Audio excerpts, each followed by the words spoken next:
వి gold trusted gold buyers తాకట్టులో ఉన్న బంగారాన్ని విడిపించి ఈ రోజు ఉన్న మార్కెట్ ధరకే కొనబడును. మరిన్ని వివరాలకు సంప్రదించండి 7771077720. నగిరి నియోజకవర్గం పుత్తూరు మండలం తడుకు పంచాయతీలో విఎస్ఎస్ పురంకి ఈరోజు రావడం జరిగింది. ఇక్కడ 5 రోజుల ముందర ఒకరి ఇల్లు షార్ట్ సర్క్యూట్ అయి కాలిపోతే మరి వాళ్ళని పరామర్శించడానికి వచ్చాము. ప్రభుత్వానికి వెంటనే ఫైనాన్షియల్ అసిస్టెన్స్ ఇవ్వాలి అని చెప్పి కూడా ఎంఆర్ఓని డిమాండ్ చేశాము. అలాగే ఇల్లు శాంక్షన్ చేసి వెంటనే ఇల్లు కట్టించే కార్యక్రమం కూడా చేయాలని కోరాము. కలెక్టర్కి పంపామన్నారు. కలెక్టర్తో కూడా మాట్లాడి వాళ్ళకి తొందరగా అవన్నీ శాంక్షన్ అయ్యేలాగా చేయటమే కాకుండా వైఎస్ఆర్ కాంగ్రెస్ పార్టీ తరఫున మా చారిటబుల్ ట్రస్ట్ ద్వారా కూడా వాళ్ళని ఆదుకుంటామని కూడా మాటిస్తున్నాం. రెండోది, ఇక్కడికి వచ్చినాక ఇక్కడ చాలా సమస్యలు తెలుస్తున్నాయి. ఎందుకంటే జగన్మోహన్ రెడ్డి గారి ప్రభుత్వం ఉన్నప్పుడు ఇది చాలా దూరం ఈ విలేజ్. ఇక్కడికి కాకుండా ఎక్కడికైనా కూడా ఇంటి ముందుకు వచ్చేవి సరుకులు. అలాగే ఎన్ఆర్జీఎస్ వర్క్స్ చేస్తే ఎప్పటికప్పుడు వాళ్ళకి బిల్లులు పడేవి. సో పేదవాళ్ళకి ఎటువంటి కష్టం లేకుండా ఒక అన్నలాగా ఒక తమ్ముళ్ళలాగా జగన్మోహన్ రెడ్డి గారు ఆదుకుంటూ ఉండేవారు. కానీ ఈరోజు పరిస్థితి చూస్తే 16 వారాలు అయిందంట వాళ్ళు ఎన్ఆర్జీఎస్ వర్క్స్ చేసి వాటికి బిల్లులు ఇవ్వలేదని ఇప్పుడు వర్క్స్ పోవటమే ఆపేశారంట. ఇది సెంట్రల్ గవర్నమెంట్ స్టేట్ గవర్నమెంట్ కలిసి సపోర్ట్ చేయాల్సిన ప్రోగ్రామ్. ఈరోజు పని చేసిన దానికి వాళ్ళు డబ్బులు ఇవ్వకపోతే ఇంక ఏ విధంగా వాళ్ళు పని చేస్తారు? వాళ్ళ జీవితం ఎలా గడుస్తుందో ఒకసారి ఇక్కడ ఉన్న ఎమ్మెల్యేకి చెవులు క్లీన్ చేసుకొని వినమని చెప్తున్నాను. ఎందుకంటే ఎంతసేపు ఇసుకలో ఎంత దోచుకుందామా, మట్టిలో ఎంత దోచుకుందామా, రోడ్డు కాంట్రాక్టర్ దగ్గర ఎంత దోచుకుందామా, ఇదే పని తప్ప నియోజకవర్గాల్లో తిరగాలి, వాళ్ళ కష్టాలు తెలుసుకొని అవి దూరం చేయాలన్న ఆలోచన లేకుండా పోవడం సిగ్గుచేటు. ఎందుకంటే చంద్రబాబు నాయుడు, లోకేష్, పవన్ కళ్యాణ్ రెడ్ బుక్ రాజ్యాంగంతో బిజీగా ఉన్నారు.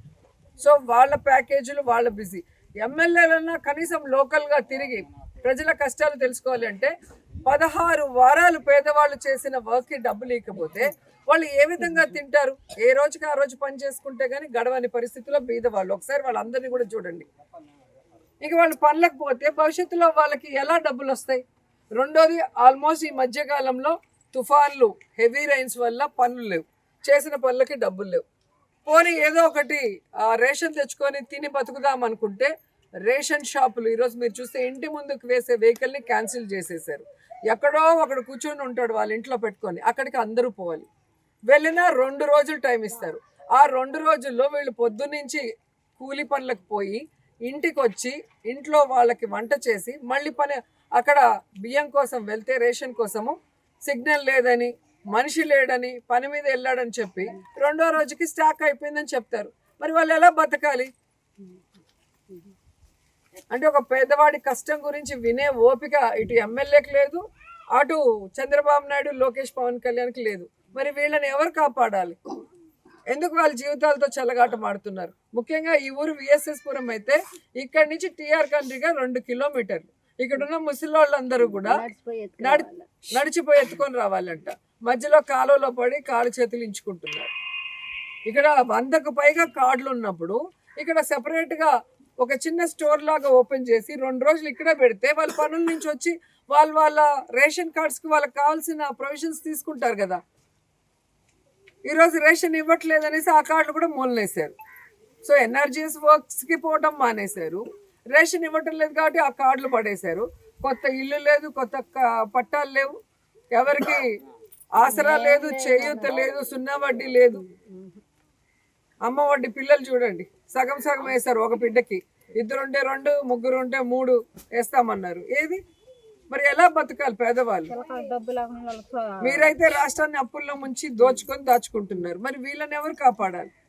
సో ఖచ్చితంగా ఇక్కడున్న అఫీషియల్స్ మీద ఎమ్మెల్యేకి ఎటు కమాండ్ లేదు.